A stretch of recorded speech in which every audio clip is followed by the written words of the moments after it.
The following episode contains mature themes and strong language. Listener discretion is advised.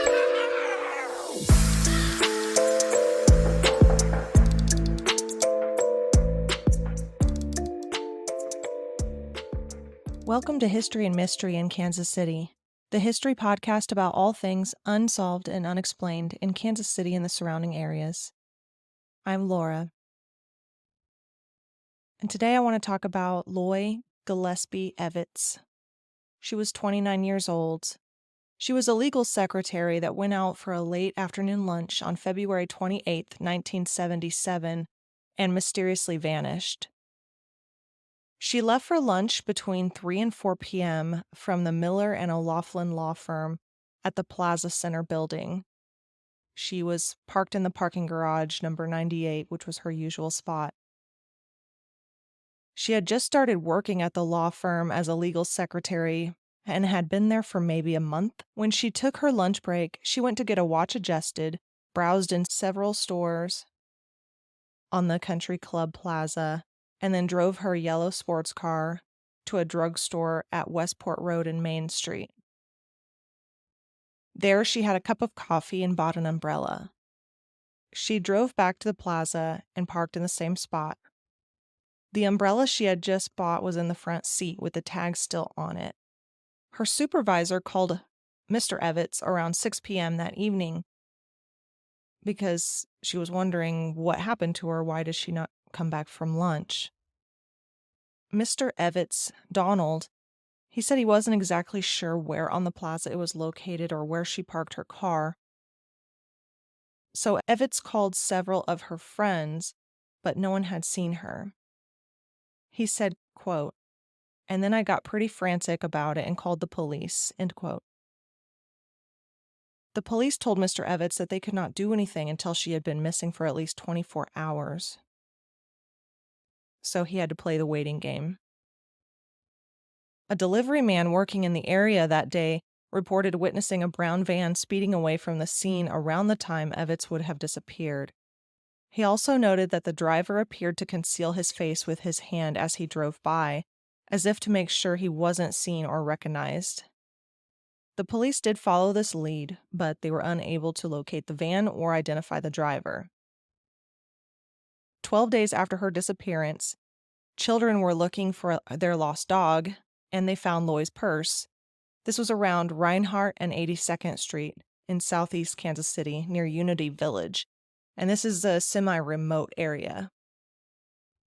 A search of the area turned up empty.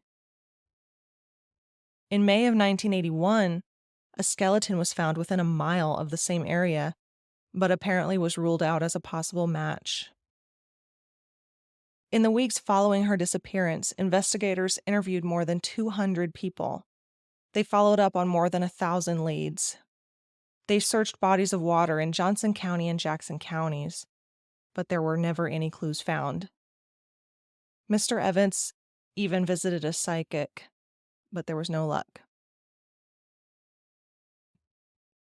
A Grandview man was arrested a few weeks after Loy's disappearance when anonymous calls claiming to provide information about the location of her body were traced back to his house. In addition to being accused of passing fraudulent checks, there was no concrete evidence to tie him to Loy's disappearance, and he denied making any such calls. However, because of this tip, they did do a search, an extensive search of underdeveloped area in southeast Kansas City that the anonymous caller had mentioned. This was a week-long dig, but nothing relating to Loy was ever found. Mr. Evitts says, quote, "She's been gone this long. You can't expect her to come back and still be alive. I don't think she ran off, but we don't know. We just don't know," end quote. Mr. Evitts still lives in the same Overland Park home that he and Loy purchased after they were married and moved into the area. Don's brother David told reporters that Don never remarried or dated again, and that Loy was the one and only love of his life. Don Evitts told reporters, quote, "I've learned to never get my hopes up too much because they all failed in the end. Surely someone knows something.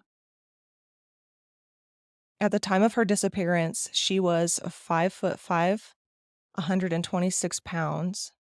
She was a white female with long blonde strawberry hair and hazel eyes.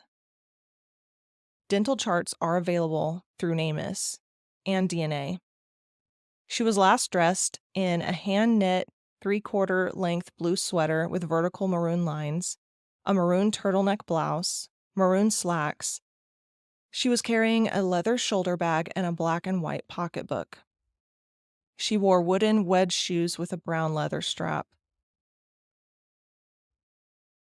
Anyone with information is asked to call the TIPS hotline at 816-474-TIPS or 816-474-8477. You can always reach out anonymously to that tip line. If you know anything or have heard anything, please let them know. Mr. Evitts has been waiting over 40 years at this point, and he has been ruled out as a suspect.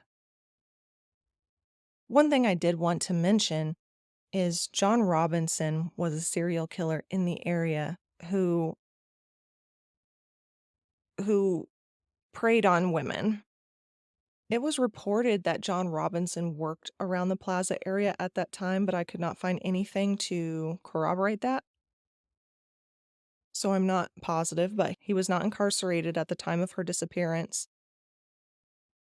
He had a home in Kansas, and he was familiar with the Missouri side as well. He worked in Missouri. He had a home in Missouri at one point. So he was familiar with both areas. And he was extremely good at preying on women and hiding their bodies. His first known victim was in 1984, but you never know. He could have started before that. Also, another killer that was in the area at this time and active was Lorenzo Gilliard. But his MO usually didn't involve hiding any bodies, so it's probably unlikely that it was him. But it could be, you never know. There wasn't much information about the brown van that was seen leaving the area. I would really love to know if they knew if John Robinson had a brown van, or question the delivery driver a little bit more, because what if he's just making up a story to take the focus off of him? Maybe he was the one that abducted her. Whenever they found her car was pretty much spotless. There was nothing found in the car, no evidence, no fingerprints actually, even inside the car. They looked inside and outside for fingerprints, but there was none found, which is really odd if she drove her own car back. Unless she had gloves on, but even then, wouldn't there be fingerprints from the last time she drove?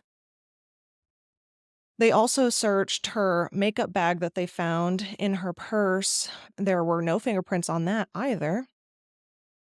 And I read somewhere that they looked at her work, at her desk, and did not find any fingerprints there. So they couldn't find fingerprints to even see which fingerprints were hers to compare. I'm not sure why they didn't go to her house. Maybe they did and it's just not recorded anywhere. But I read nowhere that they went to her house to get fingerprints for comparison there. But it's really odd that there was no fingerprints in her car. That, to me, seems like someone drove her car back and wiped it down. So maybe she was already gone. We do know that the car left, though, because we do know that another secretary had left about 15 minutes after Loy, and she reported that Loy's car was not in its spot. And then when she got back from her lunch, the car was back. So she thought Loy was back like normal. But this was not the case. So the car was back. No one saw Loy drive the car back into its spot. So it could have been the kidnapper driving the car and then wiped it down, because also the car was unlocked when they found it. And according to Dawn, that car was her baby. She adored it. She would not have left it unlocked in a public parking garage. There are so many questions in this case and not a lot of answers. Please reach out if you know any information, no matter how small, so we can give him some closure. Thank you for listening. Be sure to check out the Facebook group. The Facebook group is History and Mystery KC-pod. My email is historyandmysterykcpod@gmail.com. And my Patreon, if you would like to donate to the show to help make it better. The Patreon is patreon.com/historyandmysterykcpod. Until next time, stay aware, alert, and alive. Bye.